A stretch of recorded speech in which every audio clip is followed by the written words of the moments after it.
बुजुर्गान कौम और मिल्लत, मेरी इज़्ज़तदार माँ और बहनों, गयूर नौजवान साथियों, शहनशीन पर तशरीफ़ फरमा मोहतरम जनाब इम्तियाज़ जलील साहब, सदर महाराष्ट्र मजलिस इत्तेहादुल मुस्लिमीन, वो साबिक़ा रुकन असम्बली व साबिक़ा रुकन पार्लिमान मोहतरम जनाब शोएब जामाई साहब, सदर दिल्ली मजलिस इत्तेहादुल मुस्लिमीन शादाब साहब, हमारी बहन नूरीन फ़ातिमा साहिबा, मुदस्सिर साहब, नवेद साहब, ओखला के सदर रफ़त खां भूरे साहब, शाहिद साहब, जनाब जाबिर साहब जो आम आदमी पार्टी छोड़कर आज मजलिस में शामिल हुए हैं, मोहसिन साहब, सफदर साहब, दानिश साहब, जाहिद उमर साहब, आरिफ साहब, शालम साहब, इरशाद अशरफी साहब, मेरे अजीज़ दोस्तों, बुज़ुर्गों, मैं आप तमाम का शुक्रिया अदा करता हूं कि आज आपने अपना कीमती वक्त निकाल कर मजलिस इत्तेहादुल मुस्लिमीन के उम्मीदवार ओखला के जनाब शिफा साहब के इंतखाबी जलसे में आपने शिरकत की। इतनी बड़ी तादाद में आज आपका यहाँ पर जमा होना इस बात का पैगाम देता है कि इंशाअल्लाह ताला ओखला की आवाम ने ये फ़ैसला कर लिया है कि इस असम्बली के इंतखाबात में वो तब्दीली चाहते हैं और यहाँ से इंशाअल्लाह ताला जब आप वोट डालने जाएंगे तो मुझे यकीन है कि आप मज़लूम का साथ देंगे, आप जालिमों को हराएंगे, आप नाइंसाफ़ी करने वाली दोनों पार्टी और हुकूमतों को सबक सिखाएंगे और आप जो जेल में जो हमारे लोग सड़ रहे हैं पिछले 5 साल से, उन बेजुबानों की आवाज़ आप बनकर 5 तारीख के दिन पतंग के निशान पर बटन दबाएंगे। मेरे अजीज़ दोस्तों और बुज़ुर्गों, मेरी इज़्ज़तदार माँ और बहनों, बहुत से लोग इस बात का सवाल कर रहे हैं कि मजलिस ने 2 उम्मीदवार जो दिल्ली के असम्बली इंतखाबात में उतारे हैं वो जुडिशल कस्टडी में है, आखिर इनको क्यों उम्मीदवार बनाया गया। लोग बहुत से तबसरे भी कर रहे हैं, बाज़ तो मनगढ़ंत बातें करते हैं और जो इस तरह की बकवास करते हैं वो क़ानून को नहीं जानते और उनके दिलो दिमाग में एक नफ़रत भरी हुई है। भारत के क़ानून के लिहाज से शिफा और ताहिर साहब इलेक्शन लड़ सकते हैं, इसीलिए असदुद्दीन ओवैसी ने इन दोनों को मजलिस इत्तेहादुल मुस्लिमीन का उम्मीदवार बनाया है। अब जो लोग बीजेपी, आप और दूसरी पार्टियों के लोग अखबारात और मीडिया से बात करके कह रहे हैं कि इनके ऊपर फलां दफात लगी हुई है, मैं उन लोगों से पूछना चाहता हूं, भारत की पार्लियामेंट में करीब 250 ऐसे एमपीज जीत कर आए हैं जिन पर बहुत सीरियस क्रिमिनल केसेस हैं।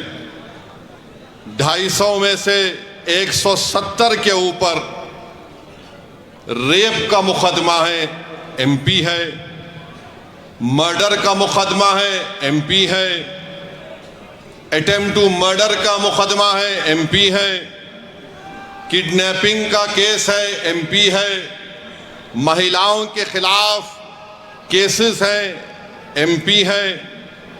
इसमें बीजेपी के करीब 94 जीतने वाले कैंडिडेट्स के ऊपर क्रिमिनल केसेस हैं, जिसमें से 63 के ऊपर सीरियस क्रिमिनल केसेस हैं। तो ये लोग जो बकवास कर रहे हैं, कांग्रेस पार्टी के 32 एमपीज के ऊपर सीरियस क्रिमिनल केसेस हैं, समाजवादी के 17 के ऊपर सीरियस क्रिमिनल केसेस हैं, शिवसेना के करीब 4 एमपीज के ऊपर क्रिमिनल केसेस हैं। ये लोग इलेक्शन जीतकर भारत की सबसे बड़ी पंचायत में बैठे हुए हैं और जो कुछ नहीं किए उन पर झूठा एक मुकदमा लगाकर 5 साल से उनको जेल में रखकर अगर कोई तबसरा कर रहा है कि ये इलेक्शन क्यों लड़ रहे हैं, उन तमाम लोगों से मैं कह रहा हूं कि तुम चुल्लू भर पानी में डूब मरो बेशर्मो। भारत की पार्लियामेंट में इतने एमपी जीत कर आ रहे हैं कि एक पार्टी के एमपी के ऊपर सीरियस क्रिमिनल केसेस हैं। तुमको वो दिखाई नहीं देता क्योंकि जिसका नाम शिफा है, जिसका नाम ताहिर है, तुमको वही नजर आता। इससे तुम्हारी तंग नजरी का इजहार होता है।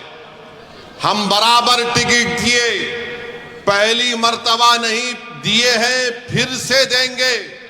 अगर जो कोई सरकारें किसी के ऊपर जुल्म करेगी और नाहक उनको जेल में डालेगी, तो जमहूरियत का तकाजा ये भी है कि आप उन बेजुबानों की आवाज बने। मजलिस ने कोई गुनाह नहीं किया, बल्कि मजलिस ने अच्छा काम किया। और अगर कोई मुझे पूछेगा क्या कह रहे हो, तो क्या जॉर्ज फर्नांडिस के ऊपर बड़ौदा डायनेमाइट केस नहीं बुक हुआ था?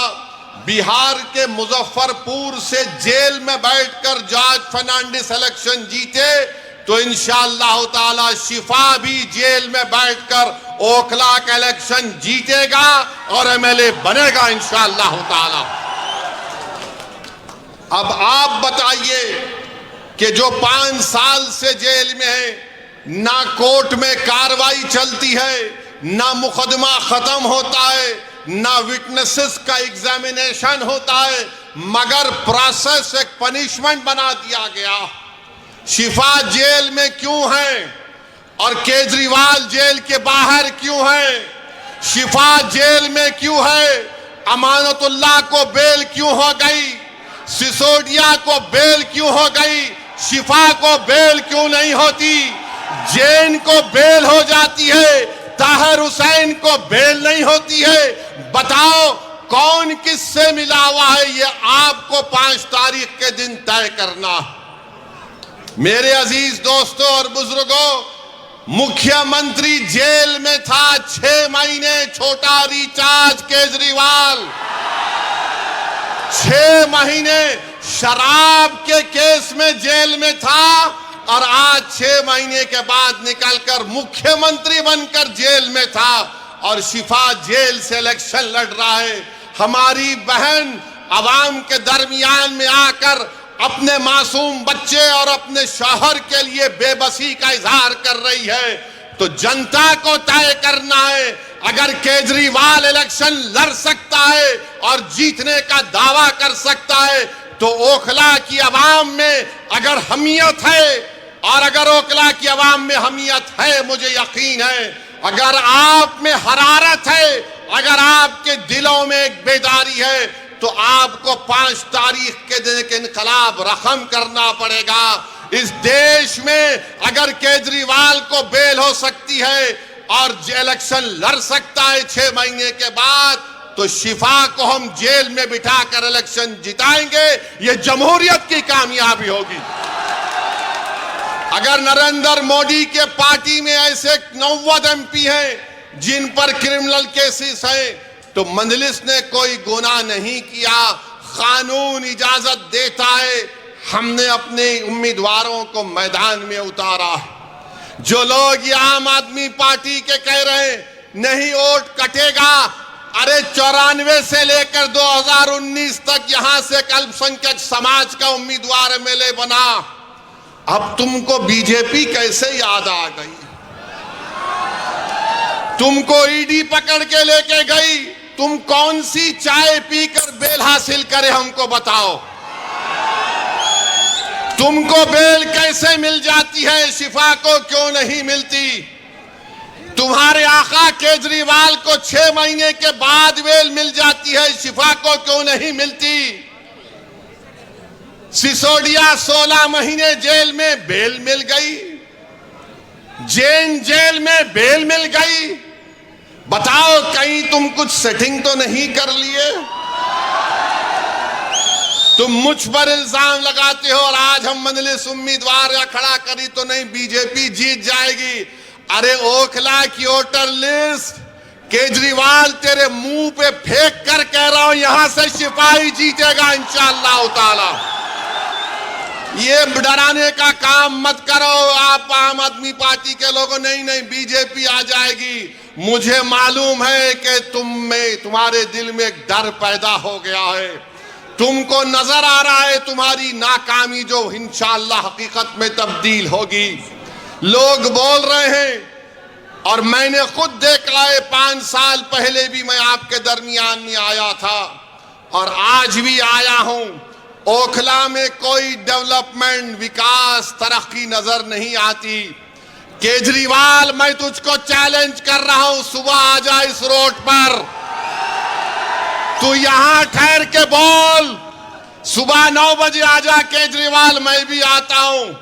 तुमको एक आवाज सुनाई देगी, पानी ले लो, पानी ले लो, पानी ले लो। पहली मंजिल पर कहा जाएगा 25 रुपये, दूसरी मंजिल पर 30 रुपये।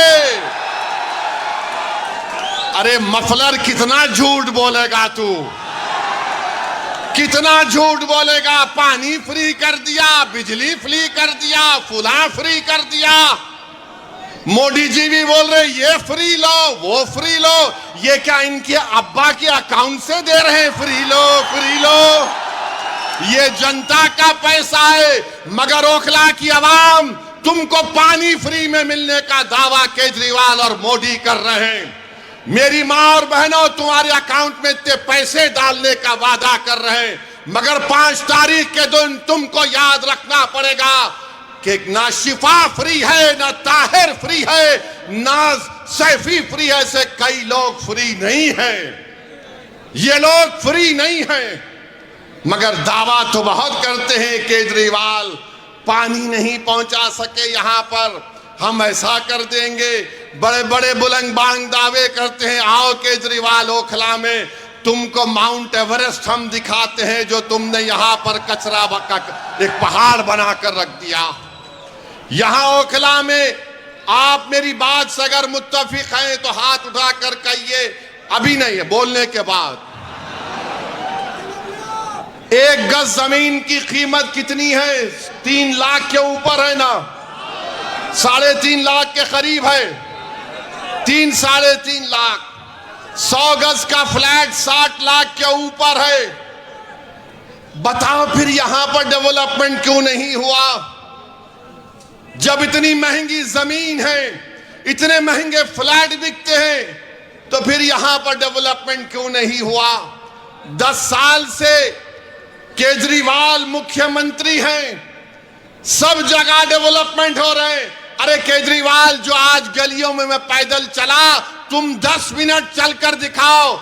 मुझ पर तो आज फूल बरसाए गए, तुम पर चप्पलें बरसाएगी आवाम यहां की।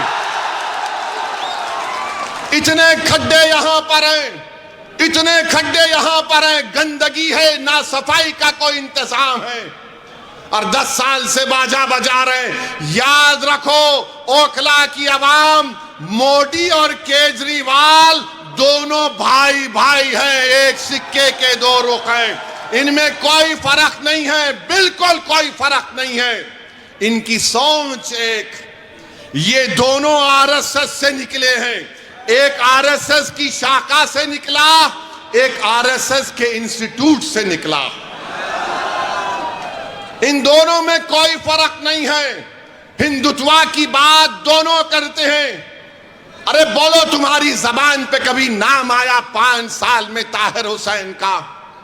यही ताहिर हुसैन के मकान के ऊपर मौजूदा मुख्यमंत्री ये बरसर इख्तिदार पार्टी के कई लोग ताहिर हुसैन के घर पर बैठकर कहते थे खाना खिलाओ, और जब ताहिर हुसैन जेल को चला गया तो तुमने उसकी तरफ देखना तो छोड़ो, तुमने उसका नाम तक नहीं लिया।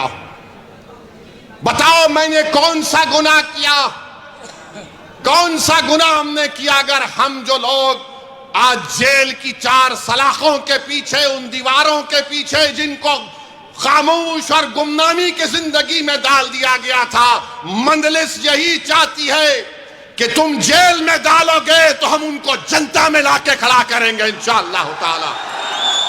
उनको अगर बेल नहीं मिलेगी तो वोट के जरिए उनको हम कामयाब करेंगे इंशाअल्लाह ताला। ये अदालत इंडिपेंडेंट है, हम इसकी इज्जत करते हैं, मगर उन सरकारों ने उनको जेल में डाला था। कानून का इस्तेमाल सरकार ने किया, और क्या गलती थी शिफा की कि CAA का एहतजाज शिफा ने करवाया था। बहुत अच्छा किया। डेमोक्रेसी में, जमहूरियत में एहतजाज होना चाहिए, मगर निशाना किसको बनाया गया था? जब शाहीन बाग का यहां एहतजाज जो पूरे मुल्क के लिए एक मशाले राह बन गया था, यही केजरीवाल ने कहा था ये बीजेपी स्पॉन्सर्ड है। ओखला की आवाम, आज आपके पास एक मौका आ रहा है कि जिन्होंने आपके एहतजाज को बीजेपी स्पॉन्सर्ड कहा था, आप अपने वोट के जरिए उनको आपको जवाब देना है। जब कोविड में तबलीगी जमात के मरकज को ताला लगा दिया गया तो सबसे पहले सुपर स्प्रेडर का नाम तबलीगी जमात को देने वाला कौन था? यही केजरीवाल की सरकार थी। यही केजरीवाल की सरकार थी, जो बाद में अल्लाह ने दिखा दिया कि सब झूठ था, मरकज को बंद कर दिया गया। मेरे अजीज दोस्तों और बुजुर्गों, ये ओखला है जहां पर डॉक्टर जाकिर हुसैन ने अपनी आखिरी सांस ली। ये ओखला है जहां पर गांधी आए। ये ओखला है जहां पर बड़े बड़े जय्यद उलमाए कराम आए। आज उस ओखला की आवाम को अपनी बेदारी का एक सबूत देना पड़ेगा। अरे जो लोग बीजेपी का वो डर दिखा रहे हैं, अरे यहां पर 94 से लेकर 2019 तक यहां पर कोई बीजेपी नहीं जीती, ना इस बार भी जीतेगी, मगर तुमने कुछ काम नहीं किया। यहां पर कुछ काम डेवलपमेंट का नहीं किया। सरकार तुम्हारी, एडमिनिस्ट्रेशन तुम्हारा, तुम अगर दूसरे दिल्ली के असेंबली हल्के जात में डेवलपमेंट का तुमने काम किया, यहां पर कौन सा काम किया बताइए आप? कुछ काम नहीं किया गया यहां पर। तो डेवलपमेंट के लिए भी आपको शिफा के हक में अपने वोट का इस्तेमाल करना पड़ेगा। मेरे अजीज दोस्तों और बुजुर्गों, जो लोग आज जेल में 5 साल से सड़ रहे हैं, दिल्ली हाई कोर्ट ने कहा this cannot go on, we will not allow this. Court ने कहा, सुप्रीम कोर्ट ने ताहिर हुसैन की बेल पिटीशन पर एक ऑनरेबल जज ने कहा कि 5 साल में इनके केस में क्या पेशरफ्त हुई है। मेरे भाई, जो लोग मुझ पर इल्जाम लगाते हैं, इल्जाम इसलिए लगाते हैं कि असदुद्दीन ओवैसी हमेशा बेजुबानों के साथ खड़ा था और खड़ा रहेगा। जो कमजोर है वो मेरी आंखों में मजबूत था और रहेगा इंशाअल्लाह ताला। जो हुकूमतें और वक्त के जालिम और जाबिर लोग किसी को दबाना चाहते हैं, तो मंजलिस उनको दबाने नहीं देगी, हम लड़ेंगे। CAA का कानून भारत की पार्लियामेंट में लाया गया था। मोदी के 300 MPs के सामने मैं और इम्तियाज जलील ने खड़े होकर कहा कि हम तुम्हारे काले कानून को नहीं मानते, हम उसको फाड़ते हैं। हम भी के नहीं मानते उस कानून को। मेरे अजीज दोस्तों और बुजुर्गों, ये 10 साल से केजरीवाल की सरकार है, 18 महीने से वक्फ बोर्ड नहीं बनता। बताओ केजरीवाल के मेले तुम्हारी पार्टी ने वक्फ बोर्ड क्यों नहीं बनाया? तुम नहीं बनाए, मोदी ने अपने ओहदेदारों को बिठा दिया। आज जामा मस्जिद के हुदूद में एक मूर्ति को लगा दिया गया। ये केजरीवाल और उसकी सरकार जिम्मेदार है। वक्फ की प्रॉपर्टीज को दिल्ली में लूटा जा रहा है और ये बीजेपी का डर दिखा रहे हैं। मेरे अजीज दोस्तों और बुजुर्गों, ओखला में बाज ऐसे अमराज हैं, ओखला में बाज ऐसे अमराज हैं, उनका इलाज करने के लिए क्या बोलते हम लोग, शिफा। बीमारी का इलाज, उसका अपोजिट क्या है, शिफा है ना। तो इन तमाम लोग जिनके जहनों में एक नफरत की बीमारी है, जिनकी सोच और फिक्र में यह है कि नहीं, क़यादत नहीं उभरने देंगे। आज आम आदमी पार्टी कह रही है बीजेपी आ जाएगी। कोई कहता हो ऐसी साहब आप तो कौम की लीडरशिप की बात करते हैं। हाँ, मैं करता हूं, करता रहूंगा, मगर मैं बेईमानों की और बेनामी की लीडरशिप का कायल नहीं हूं। मैं आजाद लीडरशिप का कायल हूं जो गरीबों के लिए लड़े।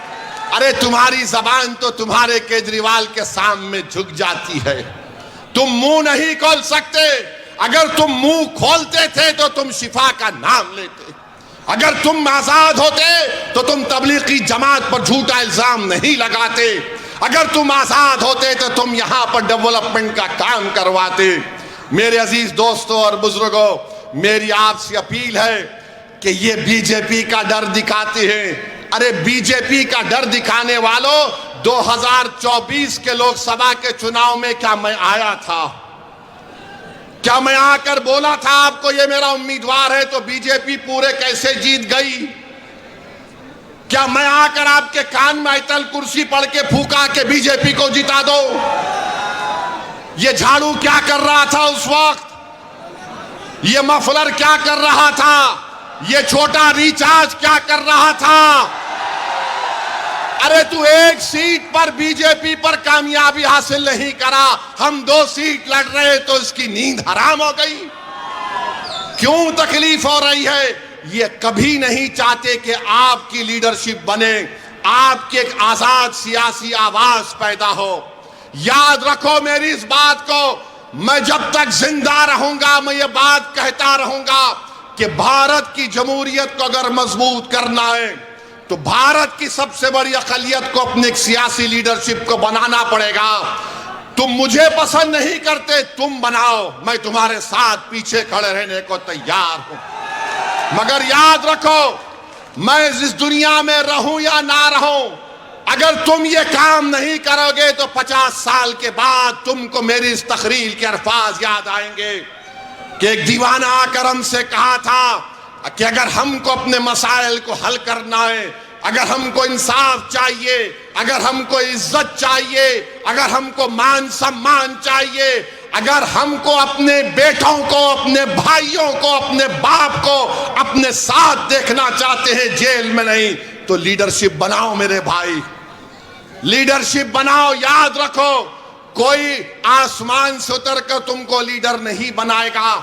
बगैर किसी के तुमने यहां पर शाहीन बाग को खड़ा किया, तुमने खड़ा किया शाहीन बाग को, कोई बाहर से नहीं आया था। तुमने पूरी भारत को एक राह दिखाई कि एहतजाज क्या होता है। मैं शाहीन बाग के उन माँ और बहनों को सलाम करता हूं कि तुमने बेबाकी से निकलकर भारत की हर महिला को कहा कि देखो हम निकलकर आज एहतजाज कर रहे हैं। मैं उन माँ और बहनों से, उन नौजवानों से, बुजुर्गों से कहूंगा, तुमको शाहीन बाग की तारीख 5 तारीख को दोहराना है इंशाअल्लाह ताला। क्या आप दोहराएंगे उस तारीख को? क्या आप शाहीन बाग की तारीख को दोहराएंगे, या फिर हम भूल जाएंगे हमारे उन बच्चों को और हमारी बेटियों को जेल में आज सड़ रहे हैं, जिनकी औलाद अपने बाप को देखने के लिए तड़प जाती है, जिनकी बीवियां उनको देखने के लिए तड़प जाती है, जिनकी माँ और बाप रो रो कर रातें गुजार रहे हैं, बीमार हो जा रहे हैं, मगर उनको बेल नहीं होती है। उनका जुर्म सिर्फ इतना है कि उनका नाम शिफार, ताहिर और सैफी है। जिसका नाम केजरीवाल है वो बाहर है। अरे तुम जब बाहर आ सकते तो हम क्यों नहीं आ सकते बताओ? ये दोहरा म्यार कैसा चलेगा? बहरहाल मेरे अजीज दोस्तों और बुजुर्गों, अपने हिम्मत और हौसले को बुलंद रखिए, डरने और घबराने की जरूरत नहीं है। हम 2 सीट पर लड़ रहे हैं, दोनों पर इंशाअल्लाह कामयाब होंगे। ये आपकी कामयाबी होगी, ये आपकी कामयाबी होगी। अरे जो बाहर रहकर डेवलपमेंट नहीं करा सका, जो अंदर है वो जब बाहर आएगा तो शेर जब ओखला की सड़कों पर छिपा चलेगा तो उसके नाम से, उसकी कुर्बानियों से, उसकी मेहनत से मुझे यकीन है कि ओखला में एक नई तारीख लिखी जाएगी। ये एक तारीखी जगह है मेरे अजीज दोस्तों और बुजुर्गों। यहाँ पर बहुत से डेवलपमेंट के काम करवाना है। हैदराबाद में मंजलिस के 7 एमएलए हैं। हमने मेरी कॉन्स्टिट्यूंसी में मैंने 800 करोड़ का एक फ्लाईओवर बनाया हूं 7 एमएलए के साथ। हुकूमत टीआरएस की थी, अब कांग्रेस की है। चंद्रायन गुट्टा अकबरुद्दीन ओवैसी का असेंबली हल्का, वहां पर कांग्रेस की हुकूमत ने 290 करोड़ रुपए का खाली सीवरेज लाइन का काम शुरू हुआ है। याद रखिए ये क्यों पॉसिबल है, क्योंकि आपने अपनी लीडरशिप को बनाना है। अगर आप अपनी लीडरशिप को बनाएंगे ये आपकी कामयाबी होगी। याद रखो, कांग्रेस हो, आप हो, बीजेपी हो, एक बात पर मुत्तफिक है कि सबकी लीडरशिप हो सकती है, मगर जो जाकिर हुसैन का नाम लेने वाले हैं, जो अल्लामा फजल खैराबादी का नाम लेने वाले हैं, जो मौलाना महमूदुल हसन का नाम लेने वाले हैं, इन लोगों की लीडरशिप नहीं होने देंगे। मैं आपसे अपील कर रहा हूं कि अपनी लीडरशिप को पैदा करो, और वो कैसे पैदा होगी? आपके मुत्तहिद होने से, आपके एक वोट के सही इस्तेमाल करने से। यहां से कोई बीजेपी नहीं कामयाब होगी। ये केजरीवाल नंबरी झूठा है, झूठा नंबर 1 है। अगर झूठों का कंपटीशन होगा तो 2 लोग फाइनल में आएंगे, एक मोदी और दूसरा केजरीवाल। इतनी झूठ बोलते हैं, सफाई से बोलते हैं, और मासूम जनता उनका यकीन भी कर लेती है। मैं ओखला की आवाम से अपील कर रहा हूं कि ओखला की डेवलपमेंट के लिए, और जो आपके दरमियान में खड़े होकर आपकी आवाज बनाओ, जिसने आपके लिए आफतें उठाई, जिसने आपके रोशन मुस्तकबिल के लिए अपना चैन और सुकून कुर्बान कर दिया। आज हम शिफा के नाम पर नहीं मेरे भाई, हम ज़मीर की बुनियाद पर वोट देंगे शिफा को इंशाअल्लाह ताला। जिसके सीनों में धड़कता हुआ दिल होगा वो शिफा को वोट देगा। जिसका ज़मीर मुर्दा नहीं होगा वो शिफा को वोट देगा। जिसके दिलो दिमाग में तड़प होगी वो शिफा को वोट देगा। जिसके जिस्म में हरारत होगी वो शिफा को वोट देगा। जो हमारी बहन के आंसू को अपनी बहन समझेगा वो शिफा को वोट देगा।